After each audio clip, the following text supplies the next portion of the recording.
A320 chipset जो है ना दोस्तों, वो Ryzen 3 और Ryzen 5 के CPUs के लिए बेस्ट चिपसेट माना जाता है, क्योंकि आज की डेट में इन चिपसेट के साथ जितने भी मदरबोर्ड्स आते हैं वो काफ़ी कॉस्ट इफेक्टिव हो चुका है।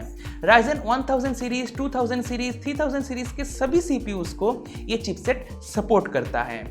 दो 3000 सीरीज के लिए आपको BIOS अपडेट करना पड़ेगा। ऑल्दो मैं आपको A320 चिपसेट के साथ कभी भी Ryzen 7 और Ryzen 9 के CPUs को रिकमेंड नहीं करूंगा। आप Ryzen 3 को इजीली चला सकते हो, पर R5 के CPUs को अगर आपके पास बहुत ही लिमिटेड बजट है तब आप चलाइए, अदरवाइज तो मैं रिकमेंड नहीं करूंगा। Ryzen 3 बिल्कुल सही है और Ryzen 5 अगर आपके पास लिमिटेड बजट है तो सही है, और Ryzen 7 और Ryzen 9 तो बिल्कुल भी रिकमेंडेड नहीं है। इस चिपसेट के साथ मैंने गीगाबाइट का A320MH मदरबोर्ड को परचेस किया था। इस मदरबोर्ड के साथ मैंने Ryzen 3 की 3200G को चलाया था, वो बहुत ही बढ़िया चला था। बेसिकली मैंने अपना जो 3200G का PC बिल्ड किया था उसमें मैंने इस मदरबोर्ड का यूज़ किया था। बेसिकली अपने 4200 की प्राइस ब्रैकेट में ये मदरबोर्ड मेरे हिसाब से बेस्ट चॉइस है। ऐसा मैं क्यों कह रहा हूँ, आइए देखते हैं इस वीडियो में। तो जैसे कि मैंने आपको पहले ही बताया है कि Ryzen 3 3200G के बिल्ड में मैंने इस मदरबोर्ड का यूज़ किया था। गीगाबाइट की ये motherboard micro ATX form factor में आता है और इसका रिवीजन है 1.1। इस इंफॉर्मेशन की आपको तब ज़रूरत पड़ेगी जब आप ड्राइवर्स को डाउनलोड करोगे इस मदरबोर्ड के लिए। एनीवे, टेक्निकल स्पेसिफिकेशन में अगर हम CPU सपोर्ट की बात करें तो Ryzen CPU के साथ साथ AMD की Athlon को 7 Gen A सीरीज और Athlon X4 प्रोसेसर्स को ये मदरबोर्ड सपोर्ट करता है। साथ ही इस मदरबोर्ड में 2 रैम स्लॉट्स हैं, जिसमें आप डुअल चैनल कॉन्फ़िगरेशन में मैक्सिमम 16 GB तक का रैम लगा सकते हो एक सिंगल स्लॉट पे, और दोनों स्लॉट मिला के आप मैक्सिमम टोटल 32 GB तक का रैम लगा सकते हो। इससे ज़्यादा ये मदरबोर्ड सपोर्ट नहीं करता है। ऑब्वियसली अगर Ryzen 3 और Ryzen 5 के लिए मदरबोर्ड बना हुआ है तो मुझे नहीं लगता कोई 32 GB से ज़्यादा रैम लगाएगा। 32 GB तो छोड़ो, 8 GB से ज़्यादा रैम कोई लगाएगा मुझे नहीं लगता। अगर कोई एक यूज़र 3200G जैसे प्रोसेसर्स को परचेस कर रहा है या फिर Ryzen 5 की भी कोई CPU परचेस कर रहा है तो भी मैक्सिमम उसका 16 GB तक का ही टारगेट होगा। उससे ज़्यादा रैम मुझे नहीं लगता कोई लगाएगा, तो ज़रूरत भी नहीं है। एनीवे, इस मदरबोर्ड में M.2 स्लॉट भी मौजूद है, जिसमें PCI Express Gen 3.0 की 4 लेन्स को एलोकेट किया गया है। इस वजह से इस M.2 स्लॉट की मैक्सिमम बैंडविड्थ है 3.9 Gbps गीगाबाइट पर सेकेंड। तो अच्छे से अच्छा SSDs को भी M.2 SSDs को भी आप इसमें कनेक्ट कर सकते हो। और बाकी यहाँ पे अगर हम SATA पोर्ट्स की बात करें तो इसमें आपको 4 SATA पोर्ट्स मिल जाती हैं। 1 गीगाबिट लैन पोर्ट है, 2 हाइब्रिड फैन हेडर्स हैं, एक CPU फैन के लिए और एक केस फैन के लिए। ऑडियो की बात करें तो इसमें ALC 887 चिप को यूज़ किया गया है और साथ ही अच्छे ऑडियो कैपेसिटर्स भी यूज़ किया गया है, और ऑडियो सर्किट मदरबोर्ड में कम्प्लीटली आइसोलेटेड है, जिस वजह से नॉइज़ एंड डिस्टर्बेंस वगैरह कुछ भी नहीं आता है ऑडियो सेक्शन में। मैंने इस मदरबोर्ड के साथ डिफरेंट हेडफोन्स का यूज़ किया है, मुझे ऑडियो वगैरह काफ़ी अच्छा सुनने को मिला था। तो अगर आप कुछ ऐसा काम नहीं करते जिसमें प्रिसाइज ऑडियो की ज़रूरत पड़ती है, तब आप डेफिनेटली इस मदरबोर्ड की जो इनबिल्ट ऑडियो सिस्टम है इसका यूज़ कर सकते हो, बहुत ही अच्छा है वो। और हाँ, एज ऑलवेज इस मदरबोर्ड में UEFI है और इसमें तरह तरह के सॉफ्टवेयर्स इंस्टॉल्ड है, जैसे कि स्मार्ट फैन 5। साथ ही मदरबोर्ड इंटेल की XMP को सपोर्ट करता है। अब यहाँ पे शायद मुझसे पूछोगे कि XMP क्या है।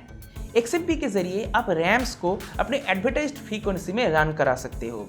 जैसे कि जब आप कोई रैम को परचेस करते हो तो उसमें अगर एडवर्टाइज्ड फ्रीक्वेंसी है 3200 मेगाहर्ट्ज, और उस रैम को जब भी आप अपने मदरबोर्ड में प्लग इन करोगे वो 3200 मेगाहर्ट्ज पे वर्क नहीं करेगा, वो इससे कम फ्रीक्वेंसी में वर्क करेगा।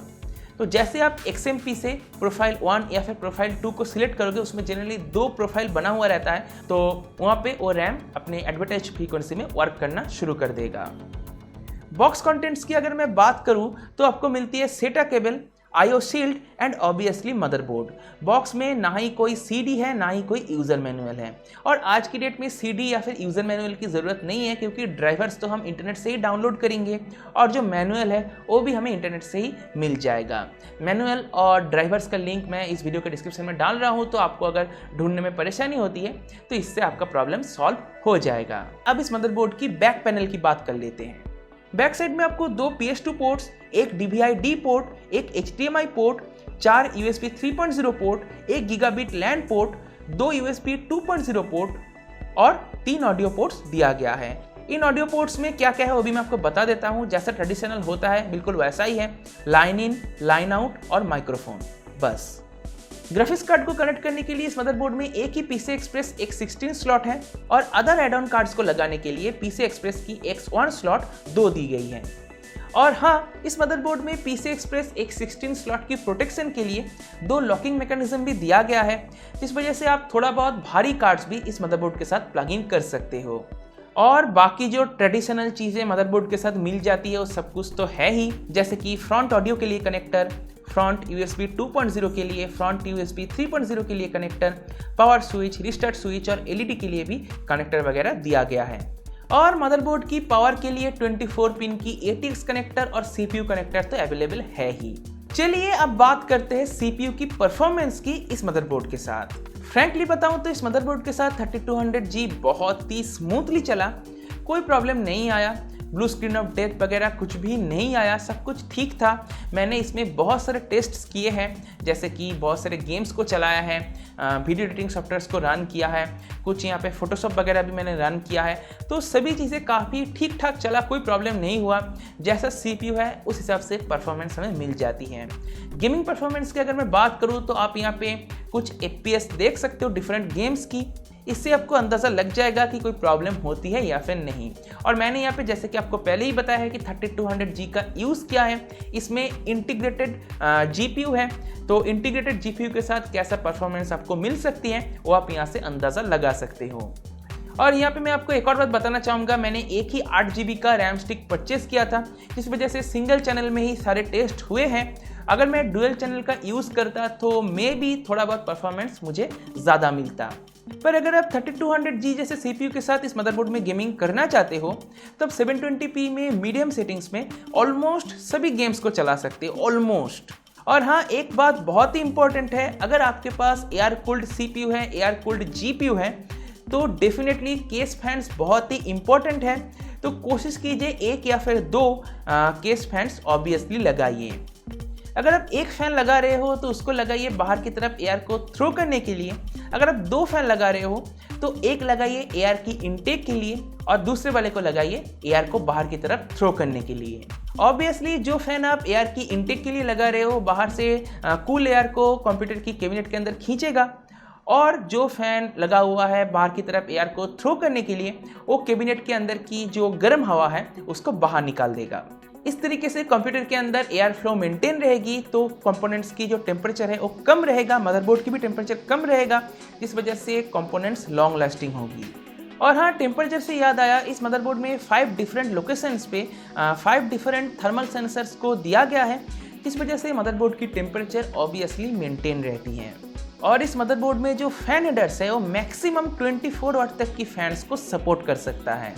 और जैसे कि मैंने आपको पहले ही बताया था कि इसमें 2 हाइब्रिड फैन हेडर्स हैं, इनका मतलब यही है कि मदरबोर्ड ऑटोमेटिकली डिटेक्ट करता है कि कौन सा कूलर इंस्टॉल्ड है, उस हिसाब से मदरबोर्ड उस फैन के रिगार्डिंग पैरामीटर्स को एडजस्ट करता है। तो ओवरऑल बजट बिल्डर्स के लिए मदरबोर्ड डेफिनेटली बहुत ही अच्छा है, ऑलमोस्ट सभी चीज़ें आपको मिल जाती हैं। और यहाँ पे जो कनेक्टर्स वगैरह है वो उतना अच्छा नहीं है, जो प्रीमियम मदरबोर्ड्स है जो 10,000 रुपये के ऊपर आता है उसमें जिस तरह की क्वालिटी की कनेक्टर मिलती है उतनी बढ़िया क्वालिटी की कनेक्टर तो नहीं है, पर एक बजट बिल्डर के लिए डेफिनेटली सही है।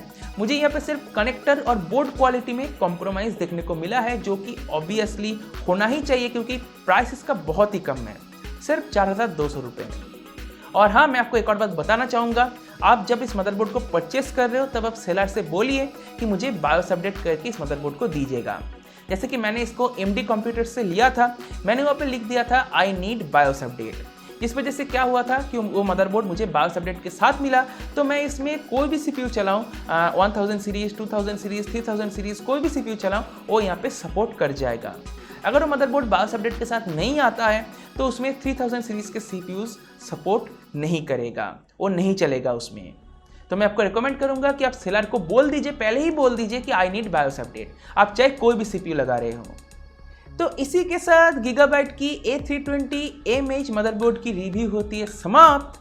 मुझे उम्मीद है आपको सब कुछ समझ में आ गया होगा, मैंने जो भी चीज़ें आपको बताया है। अगर आपका कोई भी सवाल है तो मुझसे कमेंट सेक्शन में पूछ सकते हो। अगर किसी बात पे आप मुझसे एग्री नहीं करते हो, उस बारे में भी मुझसे कमेंट सेक्शन में डिस्कस कर सकते हो।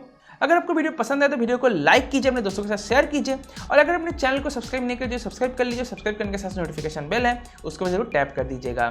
इससे होकर के चाहे मैं कोई नया वीडियो अपलोड करूंगा तो नोटिफिकेशन मिल जाएगी। इसी के साथ इस वीडियो को मैं यहाँ पे समाप्त करता हूँ। देखने के लिए सबका बहुत बहुत धन्यवाद। Good bye.